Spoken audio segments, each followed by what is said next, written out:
ఈనాడు నేను చెబుతున్న ఎన్నికల జోస్యం 36 నెలల ముందు ఖమ్మం గడ్డ మీద నుంచి నేను చెప్తున్నా.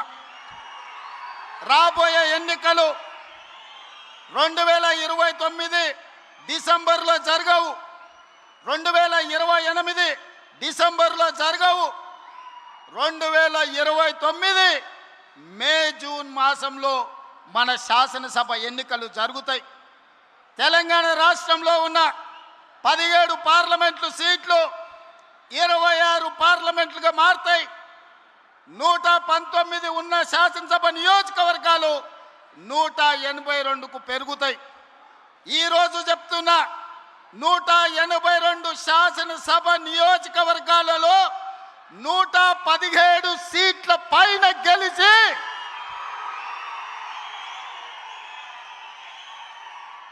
117 మీడియా మిత్రులారా రాసుకోండి.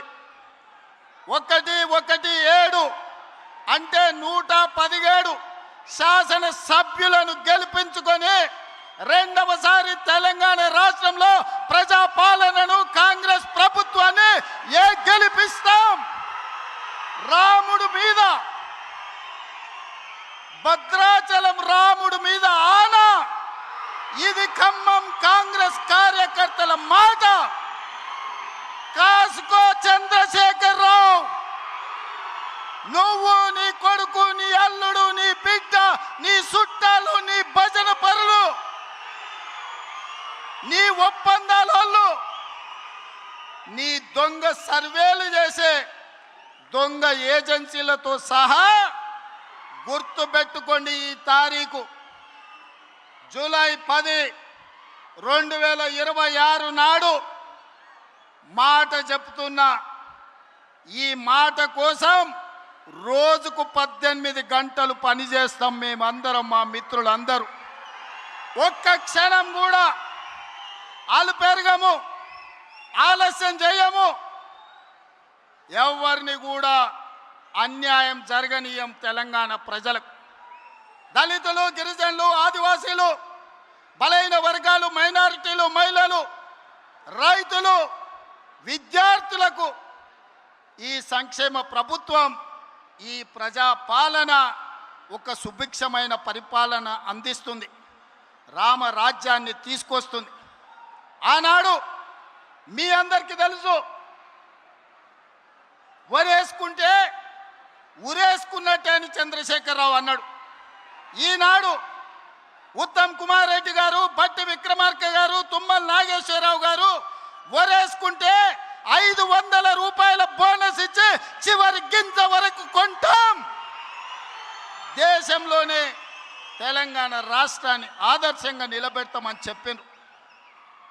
ఇవాళ సన్న బియ్యమే కోట్లాది మంది ప్రజలకు బుక్కెడు బువ్వ పెట్టే కార్యక్రమం జరుగుతుంది. అందుకే మిత్రులారా, ఈనాడు రైతుల కోసం వ్యవసాయం దండుగ కాదు, వ్యవసాయం పండుగ చేయాలి, రైతును రాజును చెయ్యాలన్న ఆలోచనతోని మీ నాయకుడు తుమ్మల నాగేశ్వరరావు గారు ఏది ఏమైనా 600 అక్కడి సూర్యుడు ఇక్కడ మలిసినా రైతు భరోసా నిధులు ఇవ్వాలి, మీరు సహకరించాలని నన్ను భట్టి గారిని అడగడం జరిగింది. అందుకే పోయిన సంవత్సరం జూన్లో 9 రోజుల్లో 9,000 కోట్లు రైతు భరోసా మీ ఖాతాలో వేయడం జరిగింది. ఈ సంవత్సరం కూడా ఇదే ఖమ్మం మధుర నుంచి 30 తారీఖు నాడు జూను రైతు భరోసా ఖాతాలో నిధులు వెయ్యాలి అంటే ఆనాడు మీ అభిమానానికి వర్ణ దేవుడు కూడా ప్రసన్నమై మనకు వర్షం కురిపించడంతో ఇక్కడ ఈ ప్రాంగణంలో సభ పెట్టుకోలే. కానీ నిధుల బదిలీ వాయిదా వేయలే. శిల్పారామంలో అప్పటికప్పుడు మా యువ శాసనసభ్యులందరూ ఈర్లపల్లి శంకర్తో సహా చాలామంది, వందలాది మంది రైతుల సమక్షంలో మొదటి విడత రైతు భరోసా నిధులు శిల్పారామంలో విడుదల చేసినాం. సరిగ్గా 9 రోజుల సమయంలో ఈనాడు ఇక్కడ సభ పెట్టి చివరి విడతగా 9 రోజుల్లో 9,000 కోట్ల రూపాయలు రైతు భరోసా మీ ఖాతాలో వేసినాం. సోదరులారా, ఇలా రైతు భరోసానే కాదు, రైతు బీమా ఉండొచ్చు, రైతు భరోసా కావచ్చు, రైతు రుణమాఫీ కావచ్చు, రైతు గిట్టుబాటు ధర కావచ్చు, రైతు బోనస్ కావచ్చు, రైతుకు ఉచిత కరెంటు కావచ్చు, అదేవిధంగా అకాల వర్షాల వల్ల పంట కొట్టుకపోతే రైతు నష్ట పరిహారం కావచ్చు,